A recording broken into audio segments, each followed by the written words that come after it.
If you live in, work in, or have simply ever been to San Francisco, you know parking is a problem. From permit zones to construction and street sweeping, there are plenty of ways to get a ticket, and that can really add up.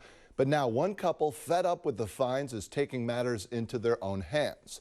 They've created an app to help avoid getting ticketed. You can read all about it in this new article from our media partner, the SF Standard. And joining us live now with all the details is the author of that article, Garrett Leahy, a reporter for the Standard. Garrett, thanks for joining us. First off, tell us about this couple that created this street cleaning parking app. Sure. So Pablo Figuera and Mary Louise Howell basically got tired of getting these parking tickets. They would average about 2 a month, 90 apiece. And so they actually, over this past weekend, used publicly available data to build this free app that you can test right now that will use the GPS location of your phone when you park and cross-reference that with the publicly available street sweeping schedule. So if your car is parked in a street sweeping zone, you'll get a notification to let you know, hey, you need to park your car, otherwise you're going to get a ticket. So what type of response has the app gotten so far? Well, you know, they actually first announced the app and that they were developing it, testing it on the social media app Reddit. And the post, when I had spoken to Pablo a few days ago, had 1,500 upvotes.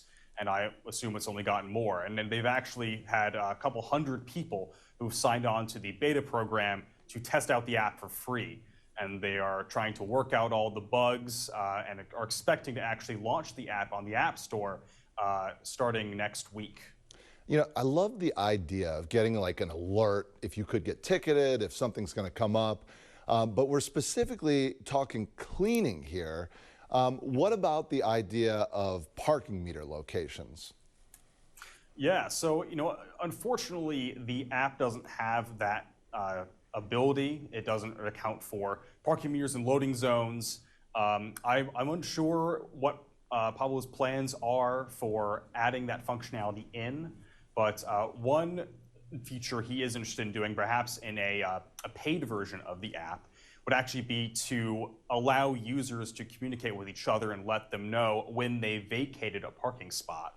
And using that same GPS technology the app has, other users could then be alerted to that and then go into that parking spot. So that would be, you know, one additional bonus feature in addition to street sweeping cleaning warnings so you can move your car. Yeah, I truly wonder about that because, you know, if you're coming to the city, you're often using the meters and you're looking at the signs on the streets. Obviously, this seems to be geared towards people who are living here in the city and looking for their parking in different areas, which, you know, off the bat, if you park on the same street every night, you know the schedules, but not all of us have the luxury of parking on the same street every night. That's right. Pablo was mentioning that this was a problem specific to him. He and his partner who developed the app live in Nopa. And because it's more dense there, it's not a guaranteed bet that you're going to park on the same street every night. And for them, just keeping track of the schedule, you know, every second and fourth Wednesday, at these times, you've got to not be parked here, it became too much to manage, and they inevitably made very costly mistakes, $90 for parking tickets. So this app seems to be geared to fix that problem specifically. They actually mentioned that they had developed it for themselves, but the app had so much, you know, positive, you know, feedback that they're thinking of launching the app and maybe even a paid version. So this seems to be more geared to residential parking, at least in its current form. And you sort of answered the question there. I think when we see that headline of how many tickets they got, people initially say, how did you rack up all of those tickets if you're parking in the same area? But it's a dense, you know, these are dense, one of the densest cities in America. That's right. They said they average about 2 a month and 90 each. So 90 each. They just had a hard time keeping track of the schedule, and so they made this app, and, you know, hopefully it's helpful, and people seem to like it. Whenever you get a ticket, there's always that feeling that somebody's out to get you. Do we know how much the San Francisco Municipal Transportation Agency has collected in tickets over the years, or on average?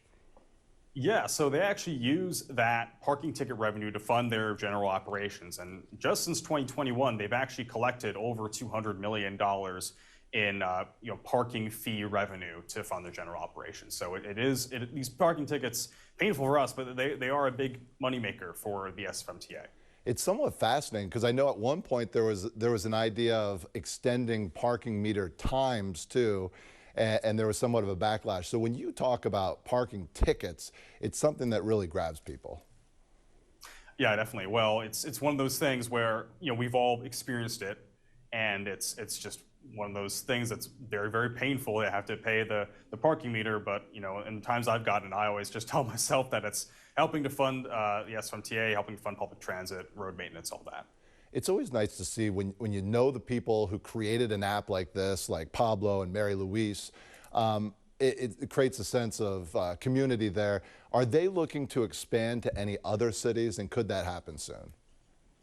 So that was one of the things Pablo had mentioned to me, which was that in the feedback he's gotten online and from others using the app, there's been a lot of interest in expanding to other cities, like the ones he mentioned to me were Montreal, Chicago, Los Angeles, which you mentioned has a lot of issues with people getting parking tickets, having a hard time keeping track of the street cleaning schedules there. So he is thinking of expanding the app to other cities, but I don't know where those efforts stand right now. Have you had a chance to use it?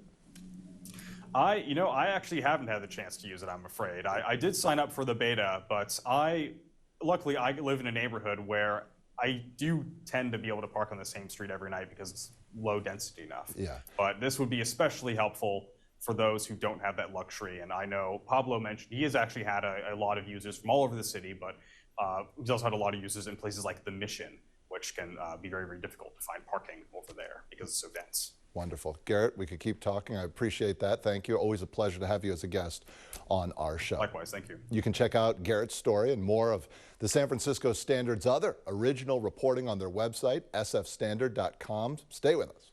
Getting Answers continues right after this.